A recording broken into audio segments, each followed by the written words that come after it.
ഈ കാണുന്ന റോഡ് കൽപ്പറ്റ നഗരത്തിൻ്റെ ഹൃദയഭാഗത്തിൽ കൂടി കടന്നു വരുന്ന NHൻ്റെ ബൈപ്പാസ് റോഡാണ്. മാനന്തവാടി, ബത്തേരി, മൈസൂർ, ബാംഗ്ലൂർ എന്നിവിടങ്ങളിലേക്കൊക്കെ പോകുന്ന NHൻ്റെ ബൈപ്പാസ് റോഡ്. ഇവിടെ നിന്ന് ഒരു വെളിപ്പാടകലെ മാത്രമാണ് കൽപ്പറ്റയിലെ പുതിയ ബസ് സ്റ്റാൻഡ് സ്ഥിതി ചെയ്യുന്നത്. ഈ റോഡിൻ്റെ ഓരത്താണ് ചൂരൽമലയിൽ എല്ലാം നഷ്ടപ്പെട്ട പാവപ്പെട്ട മനുഷ്യർക്ക് വേണ്ടിയിട്ടുള്ള വീടുകൾ ഉയർന്നുകൊണ്ടിരിക്കുന്നത്.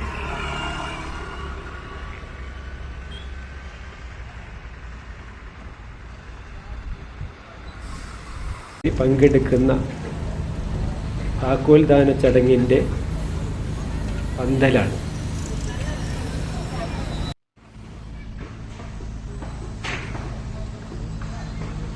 ആളുകൾ വന്നുകൊണ്ടിരിക്കുന്നു. നിരവധി പേരാണ് ടൂറിസ്റ്റ് ബസ്സുകളിലും മറ്റുമായി ഇവിടേക്ക് ഒഴുകി എത്തിക്കൊണ്ടിരിക്കുന്നത്.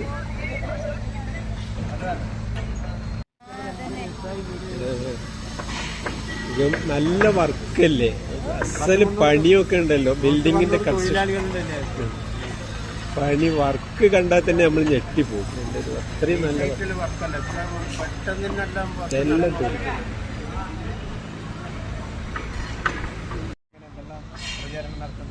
അതല്ലാതെ എങ്ങനെ നമുക്കിത് മനസ്സിലാക്കണല്ലോ.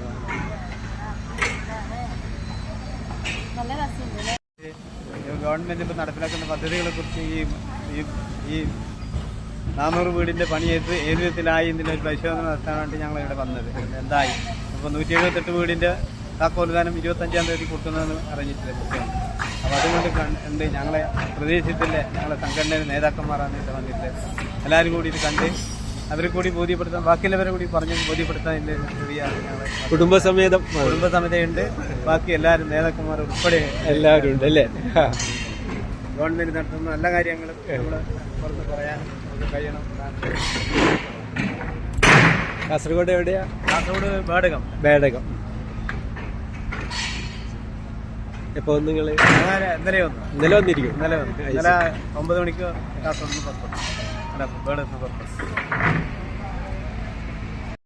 ആദിവാസി ക്ഷേമസമിതി ആദിവാസി ക്ഷേമസമിതി ഏരിയ.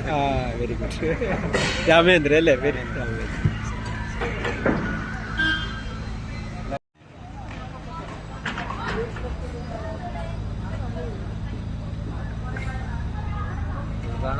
കഴിഞ്ഞാൽ പിന്നെ ഇങ്ങോട്ട് വരാൻ പറ്റില്ല.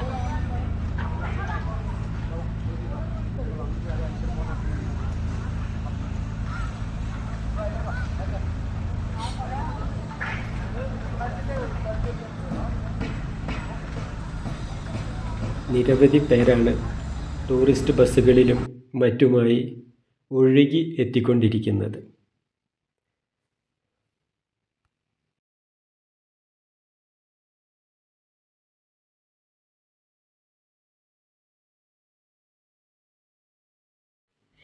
കേരള ജനത അവരുടെ ഹൃദയത്തിൽ ഏറ്റെടുത്ത പ്രതീക്ഷയുടെ, പ്രത്യാശയുടെ ഒരു പുണ്യസ്ഥലമായി മാറുകയാണ് ഈ ടൗൺഷിപ്പ്.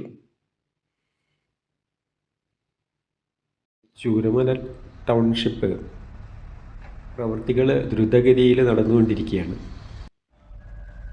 മെയിൻ റോഡിൽ നിന്ന് 3 എൻട്രൻസാണ് ടൗൺഷിപ്പിലേക്ക് ഉള്ളത്. ഡ്രൈനേജിൻ്റെ സൗകര്യങ്ങളോട് കൂടിയാണ് റോഡിൻ്റെ പ്രവൃത്തികൾ നടന്നുകൊണ്ടിരിക്കുന്നത്. ഓരോ വീടുകളെയും കണക്ട് ചെയ്തുകൊണ്ടാണ് റോഡുള്ളത്. എല്ലാ വീടുകളിലേക്കും റോഡ് ലഭ്യമാണ്. ഓരോ വീടും കണക്ട് ചെയ്തിട്ടാണ് റോഡ് ഉണ്ടായിക്കൊണ്ടിരിക്കുന്നത്. അതിന് പുറമെ കേബിളുകൾ മണ്ണിനടിയിൽ കൂടിയാണ് കൊണ്ടുപോകുന്നത്. അതിൻ്റെ പ്രവർത്തനവും നടന്നുകൊണ്ടിരിക്കുകയാണ്. വൈദ്യുതി അടക്കമുള്ള കേബിളുകൾ മണ്ണിനടിയിൽ കൂടി അതിനെ സൗകര്യപ്പെടുത്തിക്കൊണ്ടാണ് പോയിക്കൊണ്ടിരിക്കുന്നത്. അതിൻ്റെ പ്രവൃത്തിയും നടന്നുകൊണ്ടിരിക്കുന്നു. എല്ലാ വീടിനും ചുറ്റുമതിലുണ്ട്. ആ ചുറ്റുമതിൽ നല്ല ഉറപ്പോട് കൂടിയിട്ടുള്ള ചുറ്റുമതിലാണ് നിർമ്മിച്ചു കൊണ്ടിരിക്കുന്നത്.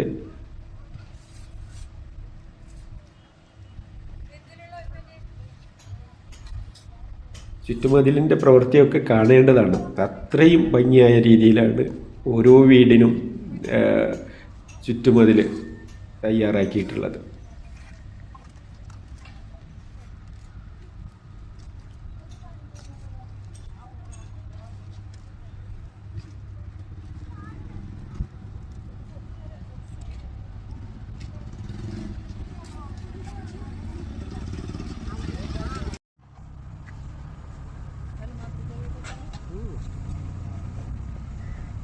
വിശാലമായ മുറ്റം, അത്രയും സൗകര്യത്തോടു കൂടിയിട്ടാണ് ചുറ്റുമതിലും സൗകര്യങ്ങളൊക്കെ ഉണ്ടാക്കിയിട്ടുള്ളത്.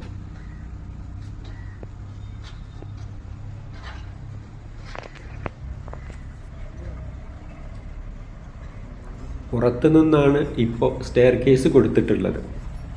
ആർക്കെങ്കിലും മുകളിലേക്ക് കെട്ടിടമുണ്ടാക്കണമെന്ന് താല്പര്യമുണ്ടെങ്കിൽ അകത്ത് നിന്ന് സ്റ്റെയർ കേസ് നിർമ്മിക്കാവുന്നതാണ്. അതിനുള്ള പ്രൊവിഷനോട് കൂടിയിട്ടാണ് കെട്ടിടം ഉണ്ടാക്കിയിട്ടുള്ളത്.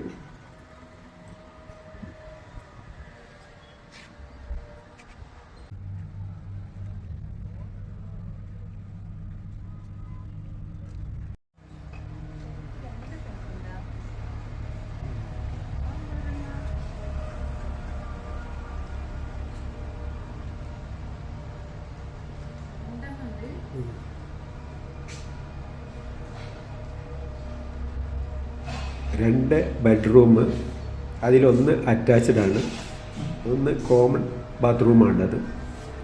അതോടൊപ്പം വിശാലമായ ഹാള്, അടുക്കള, വർക്ക് ഏരിയ, ഒരുവിധം നല്ല രീതിയിൽ തന്നെയാണ് എല്ലാ വീടുകളും നിർമ്മിച്ചിട്ടുള്ളത്.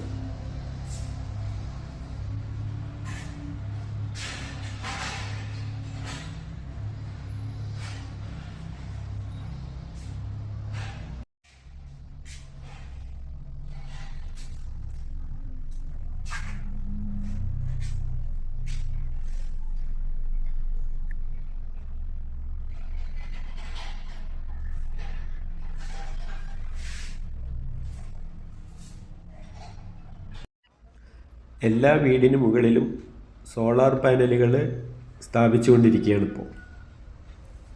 വൈദ്യുതി ഒരു തടസ്സവുമില്ലാതെ ലഭ്യമാക്കാൻ വേണ്ടിയാണ് സോളാർ പാനൽ സ്ഥാപിച്ചുകൊണ്ടിരിക്കുന്നത്.